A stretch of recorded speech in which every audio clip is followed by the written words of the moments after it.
എല്ലാവർക്കും 333 magic words Malayalam taro റീഡിംഗിലേക്ക് സ്വാഗതം. ഇന്ന് നമ്മൾ കളക്റ്റീവ് റീഡിംഗ് ആണ് നോക്കുന്നത്. ഇനി മുതൽ എല്ലാ ദിവസവും ലവ് റീഡിംഗ് നമ്മുടെ ചാനലിൽ അപ്ലോഡ് ചെയ്യുന്നതായിരിക്കും. പണ്ടൊക്കെ ഞാൻ എന്നും ചെയ്യാറുണ്ട്. ഇപ്പൊ എല്ലാവരും പറയുന്നുണ്ട് ചേച്ചി കളക്റ്റീവ് റീഡിംഗ് ഇടണമെന്ന്. ഓക്കെ, ഞാൻ ഇനി എന്നും വീഡിയോ ഇടുന്നതായിരിക്കും. പ്രണയിക്കുന്ന ആൾക്കാർക്കുള്ള സ്പെഷ്യൽ റീഡിങ്സ് ഉണ്ടാവും കേട്ടോ.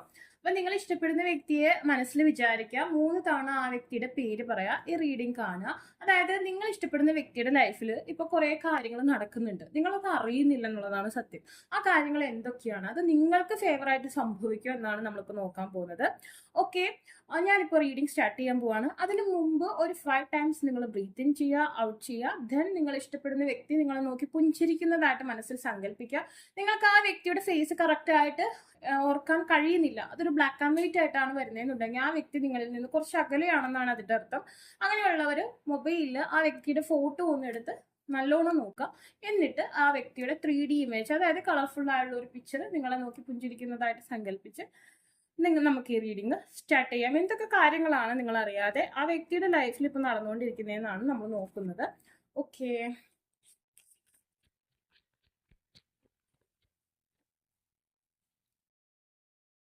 the Hierophant. Okay, Ace of Wands,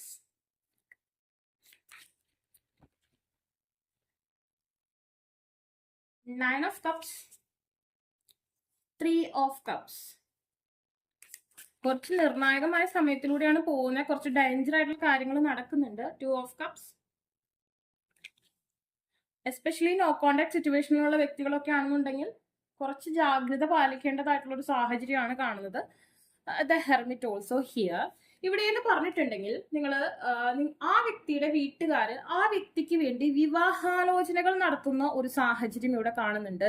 ഒരുപക്ഷെ ആ വ്യക്തിയുടെ അമ്മയോ അച്ഛനോ പുറത്തെവിടെയെങ്കിലും പോയപ്പോ ആ കാണുന്ന ഒരു വ്യക്തിയെ, അതായത് ഇപ്പൊ ബോയോ ഗേളോ ആയിക്കോട്ടെ, അത് എന്റെ മകന് കൊള്ളാം അല്ലെങ്കിൽ എന്റെ മകൾക്ക് കൊള്ളാമായിരിക്കും ആ ബന്ധം എന്ന് ചിന്തിക്കുന്ന സാഹചര്യങ്ങളിലൂടെ പോകുന്നു. ചിലതൊക്കെ വിവാഹാലോചനകൾ നടക്കുന്നതായിട്ട് കാണുന്നുണ്ട്. ഒരു പക്ഷെ ഈ പേഴ്സൺ അറിയുന്നുണ്ടാവില്ല, ചിലത് ഈ പേഴ്സൺ അറിയുന്നുണ്ടാവാം. അവര് ചിലപ്പോൾ കുടുംബക്കാർ മുഖേനയോ അങ്ങനെയൊക്കെ വിവാഹാലോചനകൾ നടക്കുന്നു. ഇപ്പൊ പ്രായം ഏതുമായിക്കോട്ടെ, ചില അച്ഛനമ്മമാര് ചില കുട്ടികളെ കാണുമ്പോൾ ഈ കുട്ടി എന്റെ വീട്ടിലേക്ക് വന്നിരുന്നെങ്കിൽ എന്ന് ആഗ്രഹിച്ച് അവരുടെ പാരന്റ്സിനോട് പറഞ്ഞു വെക്കുകയൊക്കെ ചെയ്യും. ഓക്കെ, അങ്ങനത്തെ സാഹചര്യങ്ങൾ ഇവിടെ നടക്കുന്നതായിട്ട് കാണുന്നുണ്ട്.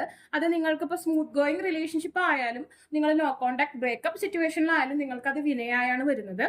ഏസ് ഓഫ് വാൻസ്, അതായത് കുറച്ച് പാഷൻ, അട്രാക്ഷൻ വേറൊരാളോട് ഇവരുടെ മതാചാര പ്രകാരമായ അല്ലെങ്കിൽ ഫാമിലി മുഖേന വരുന്ന ഒരവസ്ഥ, ആരോ ഇവരെ മനസ്സ് കവരുന്ന രീതിയിൽ സ്പാർക്കായിട്ട് എന്റെ കുട്ടിക്ക് ആ ഒരു വ്യക്തി നല്ല മാച്ചാണെന്ന് തോന്നുന്ന ഒരു അവസ്ഥ അവിടെ നടക്കുന്നുണ്ട്. ദെൻ 9 ഓഫ് കോയിൻസ് ആണ് കാണിക്കുന്നത്. ആ പേഴ്സൺ ഇപ്പോൾ കുറച്ചും കൂടി ഫിനാൻഷ്യലി ഇൻഡിപെൻഡന്റ് ആവുന്ന ഒരു സാഹചര്യം കാണുന്നുണ്ട്. അതായത് നിങ്ങൾ ഇഷ്ടപ്പെടുന്ന വ്യക്തിക്ക് ഒരുപക്ഷെ നല്ലൊരു ജോബ് ഓപ്പർച്യൂണിറ്റിയോ അല്ലെങ്കിൽ കരിയറിലൊരു എന്താ പറയാ ഉയർച്ചയോ ഉണ്ടാവാം, അല്ലെങ്കിൽ മറ്റേതെങ്കിലും വഴി എന്തെങ്കിലും ഒരു വരുമാന മാർഗം ആ പേഴ്സണെ ആകർഷിക്കുന്ന ഒരു സാഹചര്യം കാണുന്നുണ്ട്. അതുപോലെ തന്നെ ഇവിടെ നിങ്ങൾക്ക് ഓപ്പോസിറ്റ് ആയിട്ട് ഒരു എനർജി ക്രിയേറ്റ് ആയി വരുന്നതായിട്ട് കാണുന്നുണ്ട്. ഒരുപക്ഷെ ആ പേഴ്സന്റെ കൊളീഗ് ആവാം, ഫ്രണ്ട്സ് ആവാം, ആരെങ്കിലും ഈ പേഴ്സണെ വശീകരിക്കുന്ന പോലത്തെ ഒരു സാഹചര്യം. ഞാൻ പറഞ്ഞു, ഒരു തേർഡ് പാർട്ടിയുടെ എനർജി വരുന്നുണ്ട്. അതിപ്പോ ആ പേഴ്സണായിട്ട് റിലേഷൻഷിപ്പ് സ്റ്റാർട്ട് ആയിക്കോണമെന്നില്ല. ഇപ്പം നമ്മളൊരു ബന്ധത്തിലായിരിക്കുമ്പോഴും പലരും നല്ല രീതിയിൽ വായ നോക്കും അല്ലെ, ആണുങ്ങളായാലും പെണ്ണുങ്ങളായാലും നല്ല രീതിയിൽ വായ നോക്കും. അപ്പൊ നമ്മൾ അങ്ങോട്ട് വായ നോക്കുമ്പോൾ ആ വ്യക്തി തിരിച്ച് ഇങ്ങോട്ടും വായ നോക്കുകയാണെന്നുണ്ടെങ്കിൽ അതൊരു കമ്മ്യൂണിക്കേഷൻ, അതല്ലെങ്കിൽ അത് അവിടെ ഒരു ബന്ധം ക്രിയേറ്റ് ചെയ്യാണ്. എന്നെ അവൾക്കും ഇഷ്ടമായി അല്ലെങ്കിൽ അവൻ എന്നെയും ഇഷ്ടമായി എന്നുള്ള രീതി വരും. പിന്നെ ചോദിച്ചും പറഞ്ഞും അങ്ങനെ ഇങ്ങനെ വന്നു ഒരു 5 പ്രാവശ്യം 10 പ്രാവശ്യം ഇത് ആവർത്തിക്കുമ്പോൾ ചിലര് വളരെ ആത്മാർത്ഥമായ പ്രണയമുള്ള വ്യക്തികളുണ്ടാവും, പക്ഷെ ചിലര് വളരെ ദുർബലമായ മനസ്സിനുടമകളുണ്ടാവും. അവരെങ്ങനെയാന്ന് വെച്ചാൽ ഇപ്പോൾ ഒരാൾ അങ്ങോട്ട് നോക്കിയെന്ന് ചോദിച്ചാൽ അപ്പുറത്തെ സൈഡിൽ നിന്ന് ഇങ്ങോട്ട് നോക്കുന്നില്ലെങ്കിൽ ഓക്കെ ഫൈൻ, അതൊരു ജസ്റ്റ് ഒരു വായനോട്ടമായി നമുക്ക് അവസാനിപ്പിക്കാം. പക്ഷേ ഒരാൾ അങ്ങോട്ട് നോക്കുമ്പോൾ മറ്റേ ആൾ അതിനെ സഹകരിക്കുകയും മോട്ടിവേറ്റ് ചെയ്യുന്നുണ്ടെങ്കിൽ തീർച്ചയായും അതൊരു 2-3 തവണയുള്ള കൂടിക്കാഴ്ച അതൊരു ബന്ധം ക്രിയേറ്റ് ചെയ്യാം. സോഷ്യൽ മീഡിയ ID വഴി അത് സംസാരങ്ങളാവാം, അതല്ലെങ്കിൽ അങ്ങനത്തെ പലതരത്തിലും അവിടെ ഒരു മോഹം ഉടലെടുക്കാം. ഇങ്ങനത്തെ ഒരു അവസ്ഥ ഒരു തേർഡ് വശ്യത്തിൽ നിൽക്കുന്ന ഒരു സാഹചര്യം വരുന്നുണ്ട്. അതൊരു പക്ഷേ ഇപ്പോഴത്തെ ഒരു സാഹചര്യത്തിന്റെ ആയിരിക്കാം. ഈ വരുന്ന ഒരു 2 മാസക്കാലം വളരെ നിർണായകമാണ്. ഈ സമയത്ത് നിങ്ങൾ തമ്മിലുള്ള കോണ്ടാക്റ്റിന് എന്തെങ്കിലും തരത്തിലുള്ള വ്യതിചലനങ്ങൾ ഉണ്ടാവുന്നുണ്ടെങ്കിൽ അത് നിങ്ങളുടെ ബന്ധത്തെ വഷളാക്കാനുള്ള സാധ്യതയുണ്ട്. അതുകൊണ്ട് നിങ്ങൾ കോണ്ടാക്റ്റിലുള്ള വ്യക്തികൾ തീർച്ചയായും ആ വ്യക്തിയായിട്ടുള്ള കമ്മ്യൂണിക്കേഷൻ കീപ്പ് ചെയ്യുക. ആ വ്യക്തിക്ക് ഫേവറായിട്ട് നിൽക്കുന്നതായിരിക്കും നല്ലത്.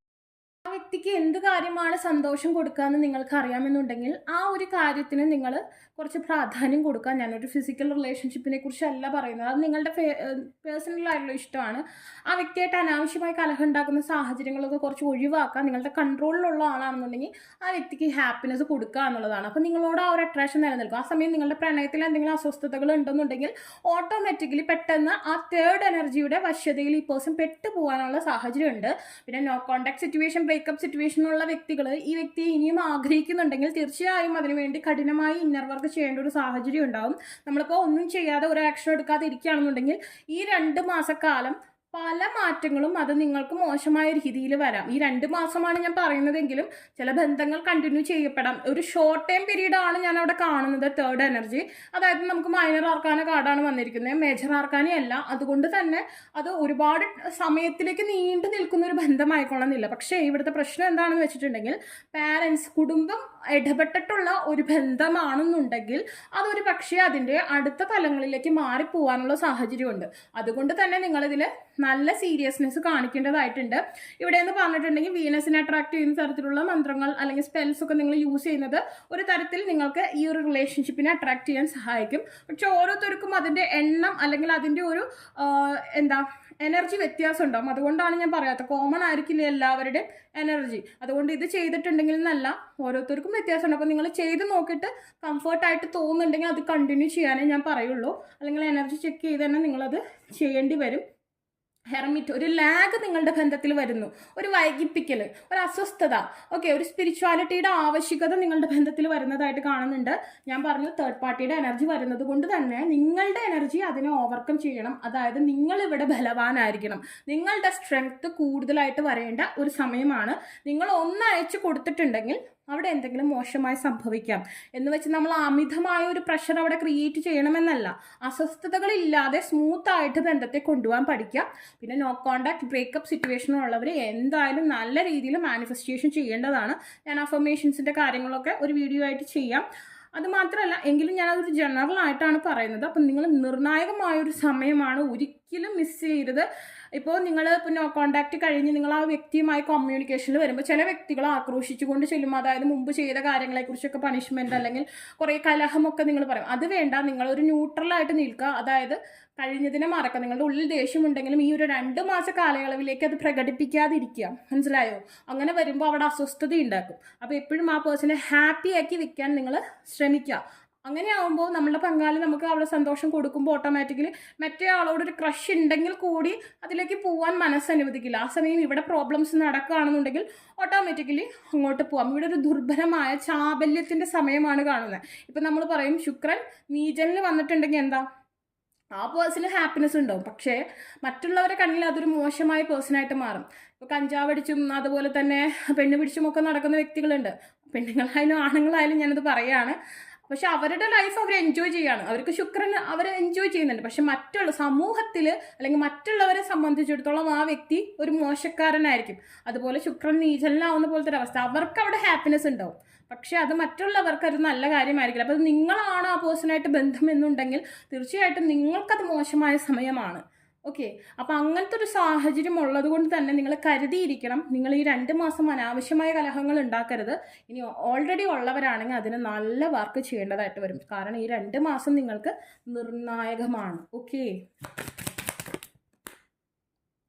2 again the 2 number is here. 2 മാസം. Okay fine. ഡെഫിനറ്റ്ലി ഒരു പർവ്വതം നിങ്ങൾക്ക് മധ്യേ ക്രിയേറ്റ് ചെയ്യപ്പെടുന്നു. അതായത് നിങ്ങൾ ഇവിടെ നിൽക്കുകയാണെന്നുണ്ടെങ്കിൽ നിങ്ങളുടെ പേഴ്സൺ അപ്പുറത്താണ് നിൽക്കുന്നത്. നിങ്ങളെ കാണാതെ നിങ്ങളുടെ മധ്യത്തിൽ ഒരു തേർഡ് എനർജി ബ്ലോക്കേജ് ഉണ്ടാക്കാൻ പോകുന്ന സമയമാണ്. ഇതിൻ്റെ കണ്ടിന്യൂവേഷൻ വീഡിയോസ് നമ്മൾ അപ്ലോഡ് ചെയ്യുന്നതായിരിക്കും കേട്ടോ. ശ്രദ്ധിക്കുക, ഇതൊരു ഗാംബ്ലിംഗ് ആണ്, ഒരു ഗെയിമാണ്. നല്ല കഴിവുള്ള വ്യക്തിക്ക് ഈ ഗെയിം ജയിക്കാൻ പറ്റും. ഓക്കെ, അപ്പോൾ ഇത്രയാണ് ഇപ്പോൾ ഞാൻ ഇടുന്ന 2 മാസം നിർണായകമാണ്. അടുത്ത വീഡിയോ ഞാൻ അടുത്ത് തന്നെ ഇടാം കേട്ടോ. അപ്പോൾ നിങ്ങൾക്ക് വീഡിയോ ഇഷ്ടമെങ്കിൽ ലൈക്ക് ചെയ്യുക, ഷെയർ ചെയ്യുക, സബ്സ്ക്രൈബ് ചെയ്യുക. പിന്നത്തെ കാര്യം എന്ന് പറഞ്ഞിട്ടുണ്ടെങ്കിൽ നിങ്ങൾ എപ്പോൾ കാണുന്നു അപ്പോൾ നിങ്ങൾക്കിത് റീസണേറ്റ് ആയിരിക്കും. എൻ്റെ ചാനലിലുള്ള എല്ലാ വീഡിയോസും നിങ്ങൾക്ക് റീസണേറ്റ് ആയിരിക്കും. ആർക്കെങ്കിലും പേഴ്സണൽ റീഡിംഗ് ആവശ്യമുണ്ടെങ്കിൽ ഡിസ്ക്രിപ്ഷൻ ബോക്സിൽ ഇൻസ്റ്റാഗ്രാമിൻ്റെ വാട്സപ്പിൽ ലിങ്ക് കൊടുത്തില്ല. Take care, by.